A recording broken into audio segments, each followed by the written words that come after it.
Salut, vendredi 26 avril 2024. Cette dame, Joséphine, directrice des études et des relations internationales du think tank Sinopia. Donc un think tank en général, c'est soit pro-américain, soit pro-israélien. C'est comme ça chez nous.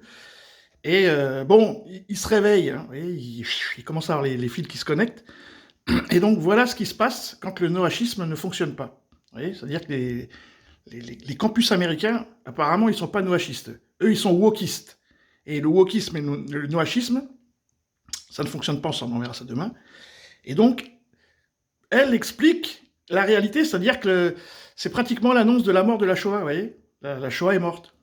Autrement. Alors bien sûr que dans le lot, il y a quelques jeunes pacifistes qu'on peut rejoindre d'ailleurs sur le fait que bien on préférerait qu'il y ait la paix et non pas la guerre, on préférerait que tout le monde s'entende très bien, et puis c'est quand même le propre de la jeunesse aussi d'exprimer des désirs pacifistes. C'est tout à fait acceptable, ça. Mais ce qu'on voit là, c'est pas du tout ça. Ce qu'on voit là, c'est des appels à la haine vis-à-vis d'Israël et vis-à-vis des Juifs. On est en train de vivre dans la société américaine, mais j'irais quand même à dire jusque dans la société française, dans toutes les sociétés occidentales, on est en train de vivre le retour d'un antisémitisme qu'à tort on croyait disparu à cause des atrocités de la Shoah. Non, ça n'a pas disparu. D'ailleurs, on l'a vu dès le lendemain du 7 octobre. Bien évidemment. Ouais. Et ce que ça montre aujourd'hui, c'est que la rhétorique du Hamas, la guerre informationnelle du Hamas, qui ne déplaît pas à certaines autres puissances dont on parlait plus tôt dans l'émission, eh bien, cette rhétorique-là, elle a gagné.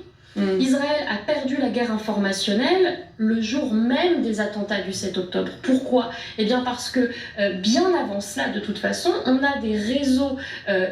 forcément le Hamas, mais on a parlé des frères musulmans, on a parlé d'autres types de réseaux qui déjà sont infiltrés dans des tas d'universités américaines, européennes, et qui promeuvent un discours pro-palestinien, alors pas forcément jusqu'à aller sur un discours anti-israélien, ils sont très malins, ils sont très fins, mais ensuite, eh bien, c'est repris de manière assez radicale par ces jeunes étudiants américains et français, on le voit aujourd'hui, et qui confondent tout. On peut voir quand même une forme de convergence des luttes. Aussi, il y a quelques années, il n'y a pas si longtemps, il y a 2-3 ans, c'est une partie de ces mêmes étudiants qui faisaient tomber des statues, qui faisaient brûler des livres, sous prétexte que l'histoire passée ne leur convenait pas et qu'il fallait l'annihiler, l'oublier complètement, comme si elle n'avait jamais existé, et non pas apprendre des erreurs du passé pour éviter de les reproduire. Donc on est quand même dans ce même schéma autodestructeur. J'irais jusqu'à dire que là, c'est la jeune génération, la nouvelle génération qui est censée défendre nos valeurs, mais qui est en train de les piétiner, en fait, sans s'en rendre compte. Alors, on suit bien entendu toute cette... Défendre nos valeurs. Défendre les valeurs de qui ? Nos valeurs. C'est qui nos ? Faut dire, c'est quoi ? L'Occident, c'est des Occidentaux. Allez, c'est ça, hein ? C'est ça. C'est pas des noachistes. Donc, du coup, eux, le livre, la Torah, le Talmud, tout ça, ils s'en battent les couilles. Donc, du coup, ça marche pas. Donc, nos valeurs, faut définir nos. Sur ce, les amis, salut et bon Shabbat.